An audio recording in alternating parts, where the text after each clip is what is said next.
She tried to buy Christmas dinner. Then a billionaire's son stepped forward with a life-changing gesture. In the bustling aisles of a small-town supermarket on Christmas Eve, Elena Hawthorne stood frozen at the checkout counter. Her hands trembled as she rifled through her worn wallet, counting the crumpled bills and loose change for what felt like the 100th time. The total on the screen glared back at her, $47.89. She had exactly $32.14. The items on the conveyor belt were modest: a frozen turkey, a bag of potatoes, canned cranberries, and a box of stuffing mix. It was supposed to be their Christmas dinner, the one bright spot in a year shadowed by loss and hardship. Elena was a 38-year-old single mother of two, with eyes that once sparkled like emeralds but now held the weariness of endless nights worrying about bills. Her husband, Michael, had passed away 2 years ago in a car accident, leaving her to raise their children, Lily and Jack, alone. Lily, at 8, still believed in Santa's magic, while 10-year-old Jack had started noticing the empty pantry shelves. Elena had lost her job as a school teacher assistant 6 months earlier when budget cuts hit the district. Since then, she'd pieced together odd jobs, cleaning houses, babysitting, but it was never enough. This Christmas, she vowed to give her kids a proper meal, even if it meant skipping her own. "I'm sorry," she whispered to the cashier, a young woman named Sarah who offered a sympathetic smile.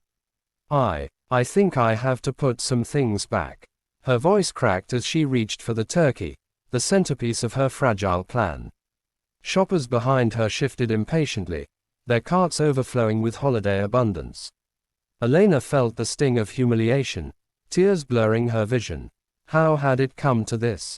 She remembered Christmases past, filled with laughter and warmth, Michael's arms around her as they watched the kids unwrap gifts.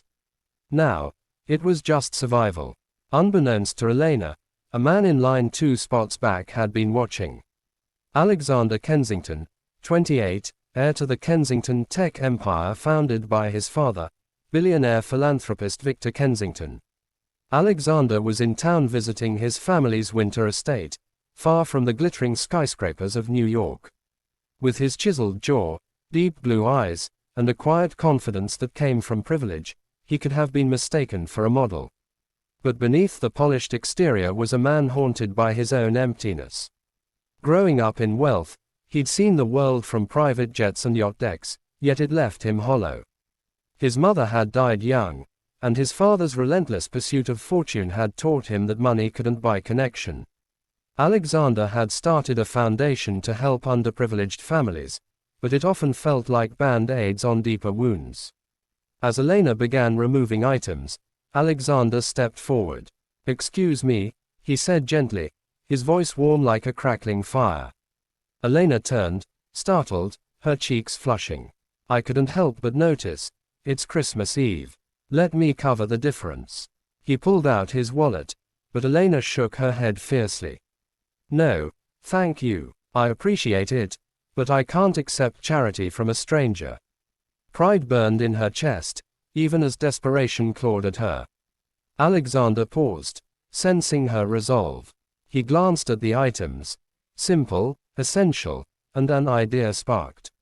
This wasn't just about groceries. It was about dignity, about hope. "It's not charity," he replied softly. "Consider it a gift from one human to another. And if it makes you feel better, maybe you can pay it forward someday." But he didn't stop there. As the cashier rang up the total and he swiped his card, he leaned in. "What's your story, if you don't mind me asking?" Hesitant at first, Elena opened up in the parking lot, the cold wind whipping snowflakes around them.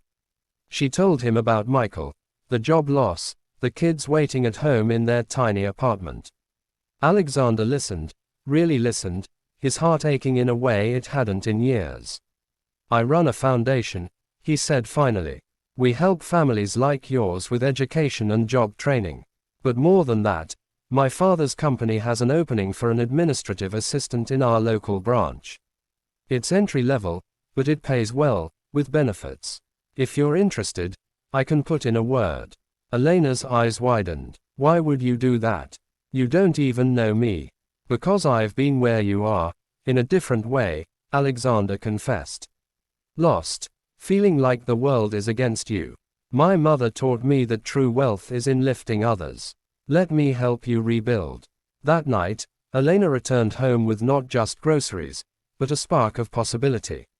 Lily and Jack's faces lit up at the sight of the turkey, and for the first time in months, Elena laughed, a real, soul-deep laugh. The next day, Christmas morning, as snow blanketed the town, Alexander's call came. He'd arranged an interview for her the following week. But the gesture went further. His foundation provided a scholarship for Lily's art classes and tutoring for Jack, who dreamed of becoming an engineer.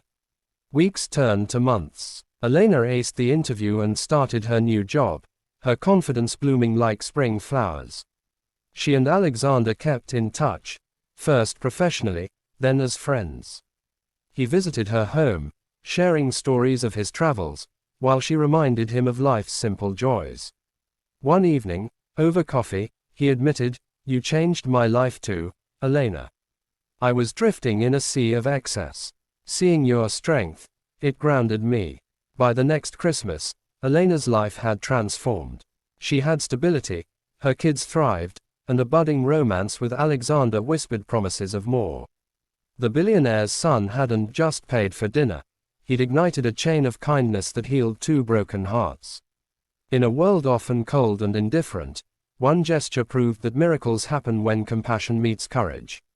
Elena's story became a beacon, inspiring others to step forward, proving that life-changing magic isn't in billions, but in believing in each other.